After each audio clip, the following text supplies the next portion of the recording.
Hello students, I hope आप सही होंगे। तो हम कर रहे हैं इसमें चैप्टर नंबर 6 में मैं आपको सिमिलरिटी और कॉन्ग्रुएंसी के बारे में बता चुका हूँ। एक्सरसाइज 6.1 भी कर चुके हैं। अब हम आगे बढ़ रहे हैं 6.2 की तरफ। तो सबसे पहले इस वीडियो में हम केवल बीपीटी ही समझेंगे, बस ओनली बीपीटी ही समझेंगे और बहुत अच्छे से समझेंगे। प्लीज इस वीडियो को 2-3 बार देख लेना।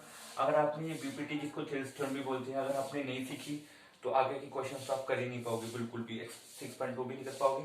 इसमें कुछ है नहीं, पर बच्चे पता नहीं क्यों इसमें डरते हैं, क्या पता नहीं क्या समझ नहीं आता इसमें।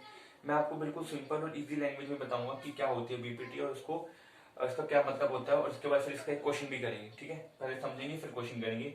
बिल्कुल सिंपल लैंग्वेज में बताऊंगा। देखो बीपीटी होती क्या है कि अपन सपोज करो आपके पास एक ट्रायंगल है ए बी सी, एक ट्रायंगल ए बी सी है, एक लाइन है बीच में कहीं पे भी है डी ई बी सी।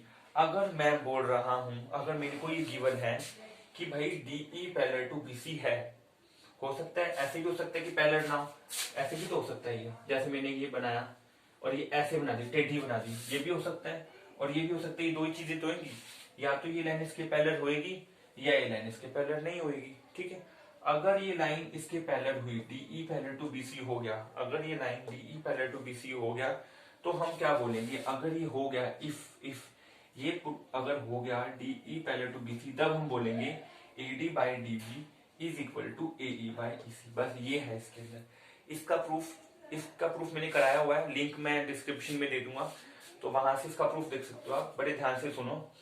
अगर ये लाइन इसके पैरेलल हो गई, अगर ये लाइन इसके पैरेलल है तो मैं बोलूंगा A D by D B is equal to A E by E C. ये चीज है इसके अंदर। जैसे मैंने आपको दिया, यहाँ पे सपोज 1 है, यहाँ पे 2 3 है, यहाँ पे 2 है, यहाँ पे 6 है। अब देखो A D by D B, A D by D B करूंगा तो मेरे पास क्या आएगा? ए डी 1 है, डी बी है 3, और ए ई बाई सी करूंगा तो क्या आएगा मेरे पास? 2/6 विच इज इक्वल टू 1/3। इस चीज से मैं ये कंक्लूड करूंगा कि ये लाइन इसकी क्या है? पैरेलल है। ठीक है, समझ गए? अगर D E parallel to B C दे रखा होगा, D E parallel to B C दे रखा है, तो मतलब A D by D B is equal to A E by E C होगा। बस बात खत्म। यही है बीपीटी थ्योरम। इसमें बच्चे कंफ्यूज हो जाते हैं बार बार। अब इसका कन्वर्स भी देख लो। कन्वर्स में कुछ नहीं होता, कन्वर्स होता है जैसे इसका अपोजिट। अब कन्वर्स में सपोज करो आपको ये चीज दे रखी है, आपको ये चीज गिवन है, आपको ये चीज गिवन है A D by D B is equal to A E by E C, और आपसे पूछो कि इस लाइंस के बारे में कुछ बता सकते हो? अगर आपको, अब मैं कन्वर्स की बात कर रहा हूँ, यहाँ पे कन्वर्स लिख देता हूँ, प्रूफ मैंने कराया हुआ है, डिस्क्रिप्शन में लिंक दे दूंगा, आप वहां से देख लेना।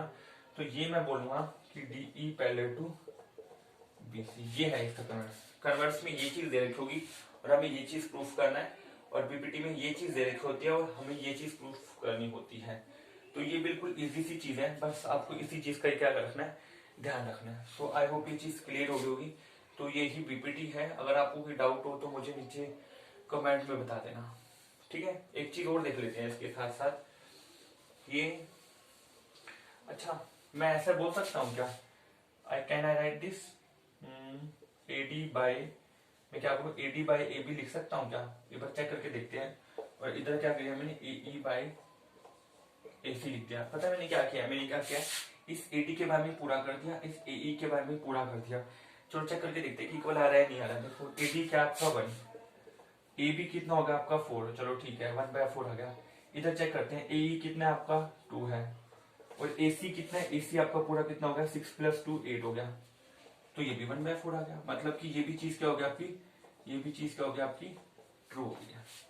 ठीक है, आपको ऐसे करके देखना है। समझ में आ गया? आई होप ये आ गया होगा आपको, कोई ऐसी दिक्कत वाली बात नहीं है इसके अंदर।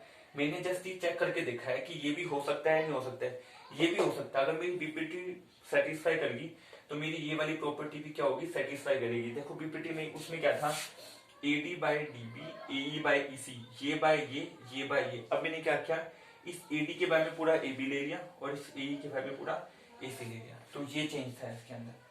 तो आई होप ये चीज क्लियर हो गई होगी। बाकी जब क्वेश्चंस करेंगे एक्सरसाइज 6.2 इसके बाद स्टार्ट करेंगे, आई होप ये चीज ज्यादा क्लियर होगी। तो प्लीज वीडियो को 2 या 3 बार देखना। लास्ट चांस है आपके पास, पेपर आने वाला है, तो कोई बहाना नहीं चलेगा। ठीक है, मैं सारे एक्सरसाइज करा रहा हूँ अच्छे से। फिर भी कोई प्रॉब्लम आती है तो मुझे बताना। ठीक है, चलो फिर 6.2 करते हैं। तब तक के लिए बाय, टेक केयर। और वीडियो को एक दो बार जरूर देखना और इसको लिख लेना कॉपी में, ठीक है? चलो बाय।